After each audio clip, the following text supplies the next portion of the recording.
What tools do you need to get into houses that have the doors and windows boarded up? I find it's always best to ask the homeowner, hey, what do I need to get in there? Okay. How do you guys have this all locked up? You have it boarded up and with like boards, or is it just like wide open? Is there a door on it? Because every house might be different. So it's always best to ask.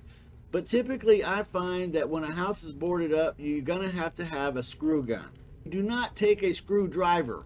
All right. You might take a screwdriver like orange juice and vodka, but don't take a screwdriver like a Phillips head or a flathead screwdriver because you will wear yourself out. You're going to need an electric screw gun and a cordless one. So with the battery, everybody knows what I'm talking about. One of those cordless drill thingies. And you're going to need usually either a Phillips head or a flat bit on the end, or nowadays it's not uncommon at all to need a star bit. All right. So you can get star bits at the hardware store, order them on Amazon, have them shipped right to your house.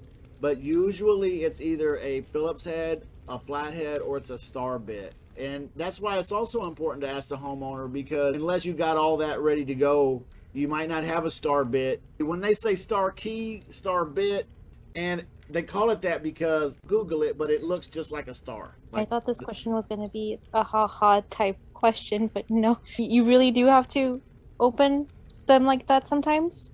yeah, you really do have to take tools to get into houses that have the doors and windows boarded up. Yeah. Oh And if you Lord. don't have Okay. the tools, it's a real nightmare. It really is. It can be a nightmare even with the right tools. Sometimes the people that put these boards up and stuff, they aren't necessarily tradesmen.